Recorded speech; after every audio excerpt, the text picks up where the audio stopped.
I never thought a bench press could change my life, but here we are. I guess I should start at the beginning, back when Kieran was just the guy who always seemed to be at the gym at the same time as me. Back when I told myself I went to the gym at 6 in the morning because it was less crowded, not because I knew he'd be there. It was a Tuesday morning in March when everything shifted. I remember because I'd been up since 4:30, lying in bed, staring at my ceiling, thinking about absolutely nothing important, which is what I always told myself when I was really thinking about him. The gym was quiet when I walked in, just the hum of the ventilation system and the distant clang of someone putting weights back on the rack. And there he was, like always, over by the squat rack, wearing that grey tank top that I definitely didn't notice every single time he wore it. I set my stuff down at my usual bench and started my warm-up, trying not to look over. Trying and failing, if I'm being honest. Kieran had this way of moving that was just efficient, you know? No wasted motion, completely focused. His dark hair was pushed back with sweat, and he had these forearms that I probably spent way too much time noticing. I'd been coming to this gym for 8 months, and for 6 of those months, Kieran had been part of my routine. We'd progressed from the polite nod to the occasional hey to actual conversations about workout splits and protein powder, which sounds incredibly boring when I say it out loud, but those 5-minute conversations were honestly the best part of my day. I was 3 sets into my shoulder press when he walked over. My heart did this stupid thing where it just decided to beat faster for no reason, which had been happening a lot lately around him. "Hey, Marcus," he said. And God, even his voice was unfair. Deep, but not artificially so, just naturally resonant. "You hitting bench today?" "Yeah, that's next," I said, setting down my dumbbells and trying to sound casual, like my pulse wasn't racing. "Need a spot?" "I'm done with legs." This was new. We'd worked out near each other for months, but we'd never actually worked out together. I should have said no. I should have said I was fine on my own, that I was just doing light weight today. Instead, I heard myself say, "Yeah, that'd be great, actually."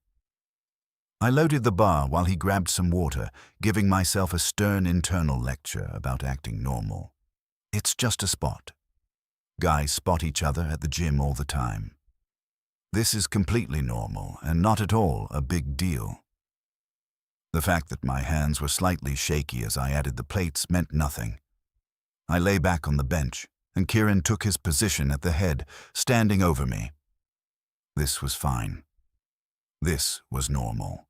I'd been spotted before, but then I looked up, and he was right there, closer than I'd expected, his hands hovering near the bar, ready to help if I needed it. I could smell his deodorant, something clean and cedar-like, mixed with the salt of sweat. Could see the definition in his arms, the way his chest moved when he breathed. "You good?" he asked, looking down at me. "Yeah," I managed. "Good." I unracked the bar and started my set. First rep? Fine. Second rep? Still fine. But I was hyper-aware of everything, the way he moved slightly with each rep, staying close, attentive. The warmth radiating from his body. Third rep, and my form wavered just slightly. His hands came closer to the bar, not touching, but ready. "You got it," he said quietly. "Come on, push through." Fourth rep. His voice was doing something to me, making my skin feel too tight. Fifth rep, and I could feel my muscles starting to fatigue, my arms shaking slightly. "One more, Marcus. I got you." I pushed up on the 6th rep, and my left arm gave out just a fraction. Instantly, Kieran's hands were on the bar, but not just lifting it away. He helped me guide it up, his fingers brushing against mine on the grip. The bar went back on the rack, but he didn't step back immediately. He was still there, leaning over me, breathing slightly heavy from the exertion of the assist, and our eyes met. For maybe 3 seconds, neither of us moved. I could see the flecks of gold in his brown eyes, the small scar on his chin that I'd never been close enough to notice before. My heart was pounding so hard I was sure he could hear it. Then he stepped back, and the moment broke. "Good set," he said, his voice slightly rougher than usual. "You okay?" "Yeah," I said, sitting up, not trusting myself to say more.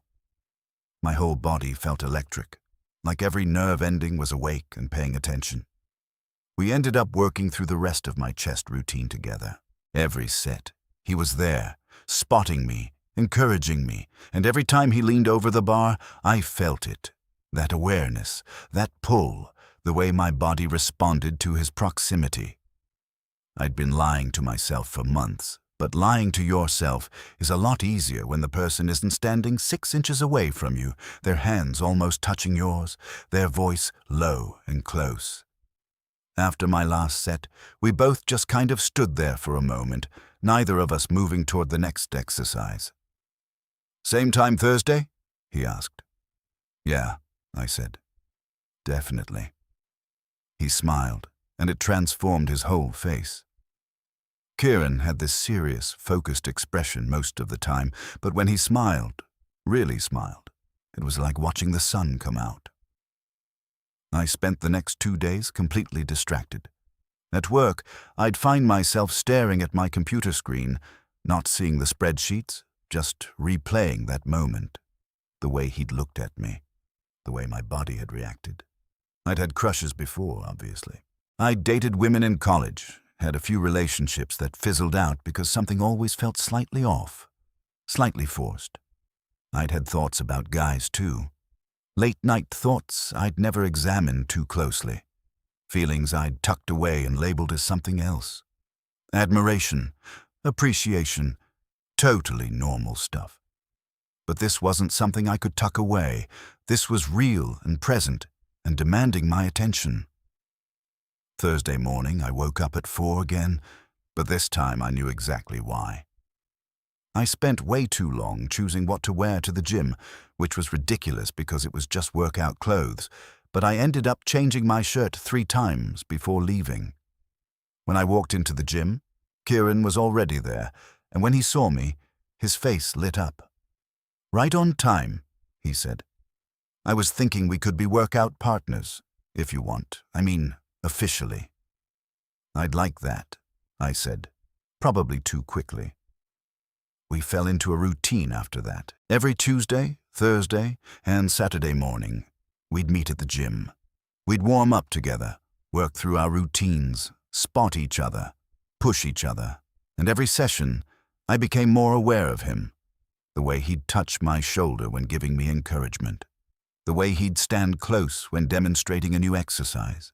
The way his eyes would linger on me sometimes when he thought I wasn't looking. But I noticed because I was always aware of where he was, what he was doing. It was like my body had developed a Kieran tracking system. 3 weeks into our partnership, we were cooling down after a particularly brutal leg day. I was stretching out my hamstrings, and he was foam rolling nearby. "You doing anything after this?" he asked, not looking at me, focused on his quad. "Just the usual. Shower, protein shake, pretend I'm going to meal prep, and then probably just eat cereal for dinner." He laughed. Relatable. I was thinking, there's this new breakfast place that opened up on 5th. We could check it out if you want. My brain short-circuited for a second. "Like, now?" "Yeah, unless you have somewhere to be." "No," I said too fast again. "I mean, yeah, that sounds good." The breakfast place was one of those trendy spots with exposed brick and plants hanging everywhere. We got a table by the window, and it felt different from the gym, more intimate somehow. At the gym, we had the equipment, the routine, the structure. Here, it was just us, sitting across from each other, and I didn't know what to do with my hands. We talked about normal things at first. Work, his job as a graphic designer, my work in accounting. He told me about his family, 2 sisters and a brother, all younger. I told him about growing up as an only child, about my mom who called every Sunday without fail. but underneath the normal conversation, there was something else. A current I couldn't quite name. "Can I ask you something?" he said, after the server had refilled our coffee. "Sure." He was quiet for a moment, turning his mug in his hands. "Are you seeing anyone?" The question hung in the air between us. I could feel my heart rate pick up. "No." "Are you?" "No." He looked up at me then, direct eye contact. "Haven't been interested in anyone for a while, until recently." I knew what he was saying. I knew, and my whole body knew, but my brain was still trying to catch up. Still trying to process what this meant, what I wanted it to mean. "Recently," I repeated, my voice coming out quieter than I intended.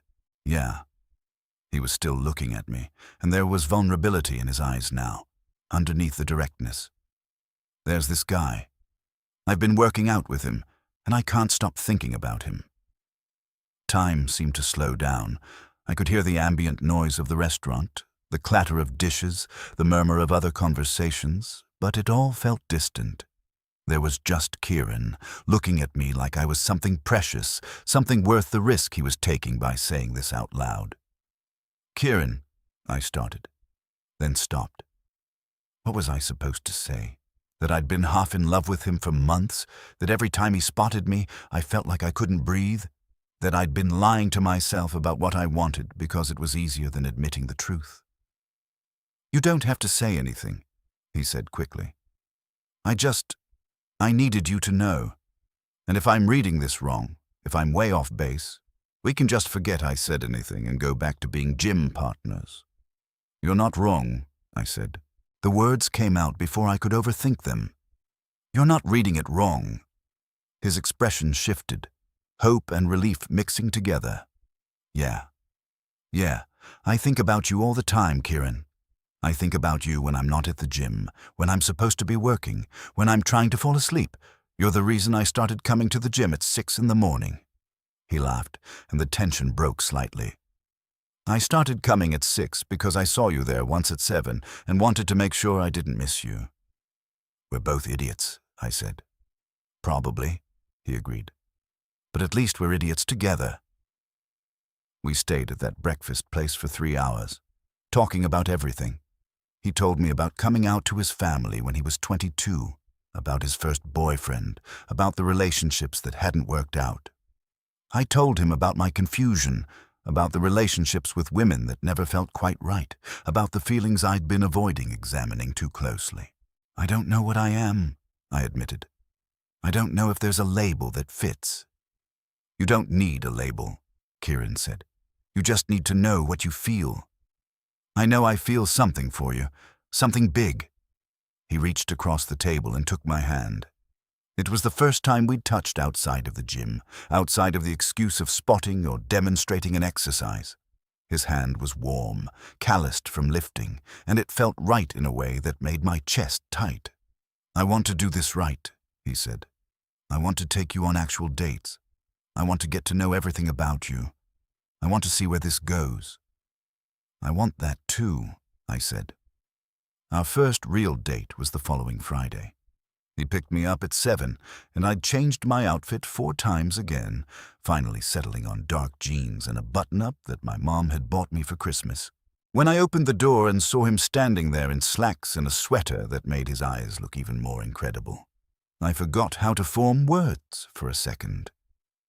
"You look great," he said. "So do you," I managed. He took me to this Italian place that his sister had recommended, and we shared a pizza and talked like we'd been doing this forever. There was no awkwardness, no forced conversation. It just flowed. After dinner, we walked through the downtown area, and at some point, his hand found mine again. We walked like that for blocks, just holding hands, and it felt like the most natural thing in the world. "Is this okay?" he asked. "I know you're still figuring things out." "It's more than okay," I said. "It feels right." We ended up at this small park with a fountain, and we sat on a bench close enough that our shoulders touched. The night was cool but not cold, and the city lights reflected off the water. I was scared to tell you, Kieran admitted. At the breakfast place, I was terrified you'd freak out or that I'd lose you as a friend. I was scared too, I said. I'm still scared, if I'm honest. This is new for me. But it's the good kind of scared, the kind that means it matters. He turned to look at me, and there was something in his expression that made my breath catch. Can I kiss you? I nodded, not trusting my voice. He leaned in slowly, giving me time to change my mind, but I didn't want to. When his lips touched mine, it was soft, tentative, asking a question. I answered by kissing him back, my hand coming up to cup his jaw. He made this small sound in the back of his throat, and his hand moved to my waist, pulling me closer. When we broke apart, I was breathing hard, my heart racing. Wow, I said. Yeah, he agreed, his voice rough. Wow. We kissed again, longer this time, deeper. His fingers tangled in my hair, and I felt like every cell in my body was alive, electric. When we finally pulled apart, he rested his forehead against mine. I've wanted to do that for so long, he whispered. Me too, I said. I just didn't let myself admit it. The next few weeks were a blur of discovery. We still met at the gym, but now there was no pretense, no trying to hide the way we looked at each other. After workouts, we'd get breakfast together. On weekends, we'd spend entire days together, watching movies at his apartment or exploring new parts of the city. He introduced me to his friends, and they welcomed me without question. I told my mom about him during our Sunday call, my voice shaking slightly, and she just said she was happy I'd found someone who made me smile like that. Like what? I'd asked. Like you can't help it, she'd said, like it just bubbles up from inside you. Being with Kieran was easy in a way nothing else had ever been. We fit together, our routines and rhythms syncing up naturally. He was patient with my questions, my moments of doubt, never pushing me to define myself before I was ready. And slowly, I stopped worrying about labels and just let myself feel. One Saturday morning, about 2 months into our relationship, we were at his apartment. He was making coffee, and I was sitting at his kitchen counter, watching him move around the space. He was wearing my old college sweatshirt that he'd stolen a few weeks ago, and his hair was messy from sleep, and I had this sudden, overwhelming realization. I love you, I said. He turned around, coffee pot in hand, eyes wide. What? I love you, I repeated, more certain this time. I'm in love with you, Kieran. He set down the coffee pot carefully, then crossed to me. His hands cupped my face, and he was smiling so wide it looked like it might hurt. I love you too, he said. I've loved you since that first time I spotted you on bench press and you looked up at me like I'd hung the moon. You were very close, I said. It was intense. I know, he said. I did it on purpose. I wanted to be close to you. Manipulative, I teased. Effective, he countered, then kissed me. We spent the rest of that morning in bed, wrapped up in each other, talking about everything and nothing. He traced patterns on my skin, and I played with his hair, and it felt like we had all the time in the world. Are you happy? He asked at one point. Yeah, I said. I really am. Are you? Happier than I've been in a long time, he said. You know what the crazy thing is. I almost didn't talk to you that first time. I'd noticed you for weeks, but I kept chickening out. Then one day I just thought, what's the worst that could happen? And I asked if you needed a spot. I'm glad you did, I said. I'm glad you were brave. I'm glad you said yes, he said. I'm glad you let me in. Looking back now, I can see how all the pieces fell into place, how every moment led to this, to us. The gym sessions, the breakfast conversations, the first touch of hands, the first kiss. It wasn't always easy. I had moments of panic, moments where I questioned everything, where the newness of it all felt overwhelming. But Kieran was always there, steady and patient, reminding me that it was okay to take my time, that there was no rush. We're coming up on a year now. We moved in together 3 months ago, combining our lives in this small apartment that's somehow perfect. We still go to the gym together every Tuesday, Thursday, and Saturday morning. He still spots me on bench press, still stands too close, still makes my heart race. But now, after the gym, we go home together. We make breakfast together. We fall asleep tangled up in each other. I never thought a bench press could change my life, but it did. It brought me Kieran. It brought me to myself, to this version of me that's honest and open and in love. It taught me that sometimes the scariest thing is also the rightest thing, and that being brave enough to feel what you feel is worth it. Last week we were at the gym, and this new guy asked Kieran if he could spot him. Kieran looked at me, a smile playing at his lips, and I knew he was remembering that first time, that moment that started everything. "Sure," Kieran said to the guy. Then he looked back at me and mouthed, "Only you." And I knew exactly what he meant. Of all the people he could spot, all the workout partners he could have, I was the one. I was his person, and he was mine. Sometimes I think about that Tuesday morning in March, about the choice I made to say yes when he offered to spot me, about how easily I could have said no, could have kept us in that safe space of gym acquaintances. But I'm so glad I didn't. I'm so glad I let him close enough to feel everything, because what I felt was love, real and true, and transformative. They say the gym is where you build strength, and I guess that's true. But the strength I found wasn't just physical. It was the strength to be honest with myself, to acknowledge what I wanted, who I wanted.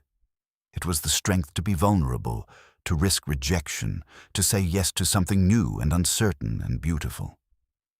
Kieran jokes sometimes that he spotted me too close on purpose, that it was all part of his master plan, and maybe it was. Maybe he knew exactly what he was doing when he stood over me that day, close enough for me to see every detail, to feel the pull between us. Or maybe it was just instinct, just two people recognizing something in each other. Either way, I'm grateful. I'm grateful for his boldness, for his patience, for the way he loved me even when I was still figuring out how to love him back. I'm grateful for every morning we wake up together, every shared meal, every inside joke, every moment of just existing in the same space. Love isn't always a lightning bolt. Sometimes it's a slow build, a gradual realization, a series of small moments that add up to something undeniable. It's the way someone says your name, the way they remember how you take your coffee, the way they push you to be better while accepting exactly who you are. That's what Kieran is to me. He's home and adventure, safety and excitement, the calm and the thrill. He's the person I want to tell about my day, the person whose opinion matters, the person whose happiness is tied to my own. We're planning a trip next month, just the two of us, to this cabin in the mountains. No gym, no work, just us and the quiet. I'm looking forward to it, to the uninterrupted time, to waking up next to him with nowhere to be. But honestly, I look forward to every day with him, whether it's extraordinary or completely ordinary. Because that's the thing about finding the right person. Even the ordinary becomes extraordinary. Even a Tuesday morning at the gym becomes the beginning of everything.